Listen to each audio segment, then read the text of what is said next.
Hello guys, and welcome back to another episode of International Night. In this episode, we're going to be wanderlusting after the region of Southern Africa, particularly Zimbabwe and South Africa. I went there about a year and a half ago and I produced an entire series on this region. Some of the top vlogs of this region are on our channel, Run the Atlas, so be sure to subscribe down below and check those out. But today, during this time of quarantine, we're going to talk about these countries and prepare a little something special in the kitchen here that I experienced during my travels there. So without further ado, let's go. Okay, so I spent about 2 weeks in Southern Africa, traveling from South Africa, Johannesburg to Cape Town, and then Zimbabwe to visit Victoria Falls, one of the wonders of the world. And during this time, I got to experience many different facets of the food of this region.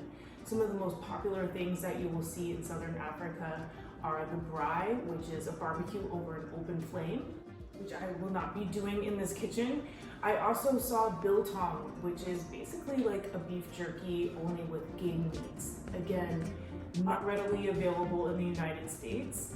Another thing very popular in Southern Africa is what's called bunny chow, which is a giant block of white bread filled to the brim with a curried meat stew. In Zimbabwe, they're commonly known for sadza, which is a porridge, which is served alongside of also stewed meats and collard greens. You'll also see a dish called mopani worms. This is for the adventurous traveler, but they are served dried and they are these large worms that look like caterpillars. Today I'm going to be making something much more approachable, much more Amazon Prime friendly, so you can make this at home while you are wanderlusting about this region. That is roobois tea. Have you guys tried roobois tea yet? It's an herbal tea, it's caffeine free. 2 different varieties here. I have one called Numi. It's rich and earthy. And I have another one called Steep, which is a hibiscus flavored rooibos tea. Now this has a slew of health benefits, which I think we all need during this time, but it's rich in antioxidants and helps to lower inflammation. And it's caffeine free, so you can drink this any time of the day. I'm gonna prepare a latte with this. During my trip to Southern Africa, I saw this drink throughout the region. It's more common in South Africa than Zimbabwe, but I saw it in both places. I love this drink so much. It's also known as red tea. When I came back to the States, I no longer saw it anymore, so I decided might as well take things into our own hands, especially since the cafes are closed, and become a barista for the day.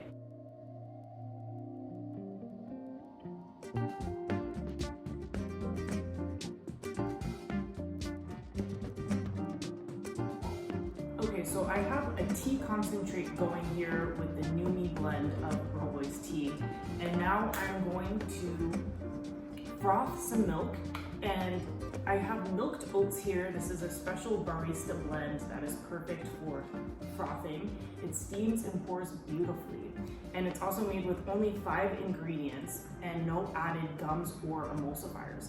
So this is the blend that I'm using. It's called Elmhurst. And I just purchased this, which is a steamer off of Amazon Prime. It works really well. And just in no time, we will have steamed milk. Ooh, look at it go.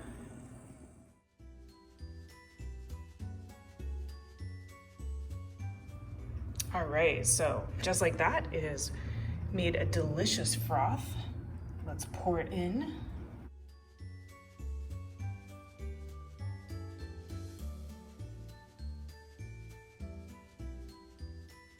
Voila! This is arguably the easiest little treat that you can make from Southern Africa.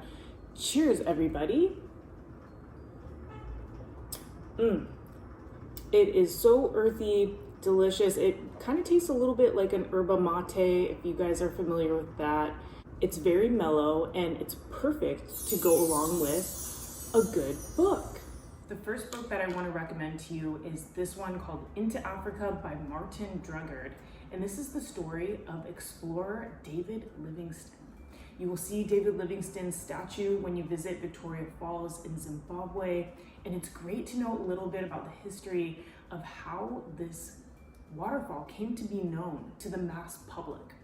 And much of that is because of David Livingstone. In 1866, Livingstone, world-renowned explorer, decided for God, Queen, and country to head into the heart of Africa to uncover the mysteries of the continent and find the source of the Nile. Now, the Nile does not travel through Zimbabwe or South Africa. It goes through 11 countries. The waterway flows upward towards the Mediterranean. So it was one of the most geological mysteries at the time. No one really knew what was its source. Was it a lake? Was it a waterfall? Was it an ocean? So he traversed the continent, and his travels are extraordinary because he traveled to Africa during a time when people did not know much about the interior of this continent. It was similar to traveling to the moon. It was that unknown. This is a heart-pounding read. Talks about how Livingstone went missing and there was a quest to find him for this news-breaking story. And this man, Henry Morton Stanley, decided to head into Africa on a quest to find Livingstone. He traversed the area where Livingstone was last seen, almost taking him nearly a year. He fell ill with tropical diseases multiple times. Finally, he reaches a village where Livingstone is presumed to be, and he sees a very tanned Englishman. He goes up to him and so formally asks, "Dr. Livingstone, I presume?" Now, did Livingstone ever find the source of the Nile? Was that really Livingstone? You will have to read to find out, but this is one of the most courageous stories of human achievement. This is the same quest that draws people to this continent to this day. It is wild, intrepid, it is nature at its finest, and it still has that undiscovered feel. The original name for Victoria Falls is Mosa Oatuna, which means the smoke that thunders.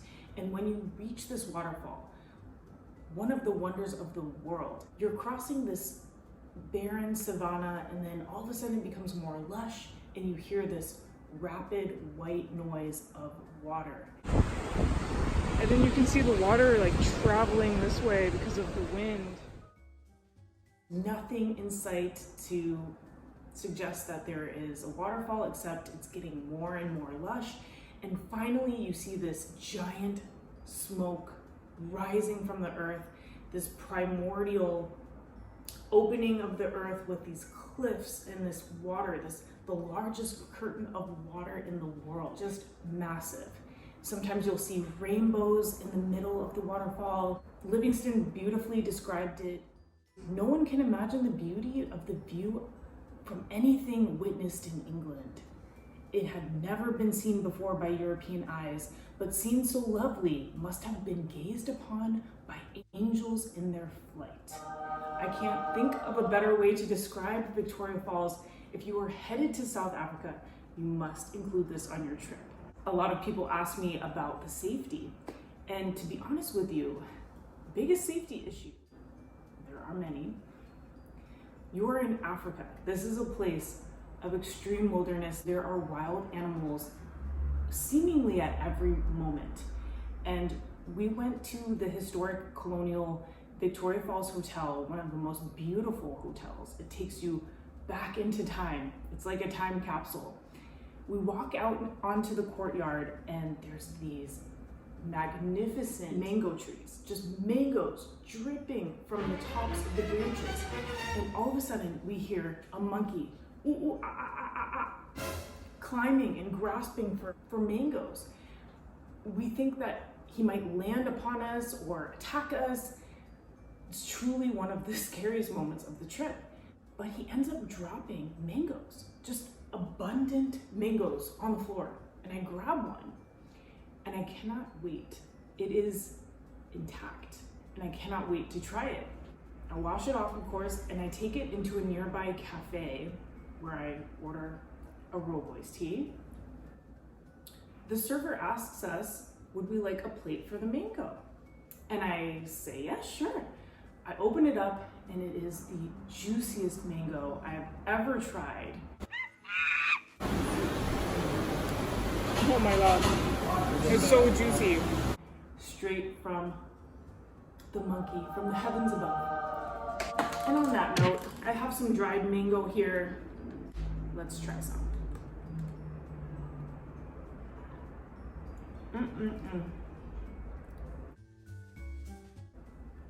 Takes me right back to that moment. The second book I want to recommend to you, since if you're traveling to Africa, you will have quite a bit of time on your hands, especially if you're coming from the States. It's a 20-hour flight. It's good to know a little bit about the history of modern South Africa, and that is Nelson Mandela. This is his memoir, A Long Walk to Freedom. This man was imprisoned for 27 years, and it talks about his quest to bring democracy to a country that was completely divided racially and politically for many, many decades, and truly off limits for a lot of travelers as well. I went to his house in Soweto, and it was a very humbling experience. Soweto is a township, mostly Black. It was interesting to retrace his steps. This is a man who completely changed his country. He was the first democratically elected leader. One of the most inspirational stories, his courageousness, his empathy, his leadership in bringing people together after this apartheid movement was truly, truly spectacular. I highly recommend, if you visit South Africa, to visit Johannesburg. Johannesburg is a city where you will have the opportunity to visit Mandela's house. You will also have the opportunity to visit the Apartheid Museum. So it's very interesting to read the history of this country. Now, while I was on the plane to South Africa, I flew on Emirates and I was able to watch The Lion King, the original Disney series. I have a scene here from The Lion King. This is one of the first movies that inspired me to visit Africa. It shows the wilderness. It shows the safari, it shows the animals. Now, the animals are one of the main reasons why you want to visit Southern Africa. We went on a tour of Kruger National Park, which is one of the best game reserves to see the Big Five. Check out the video, I'm going to link it up above.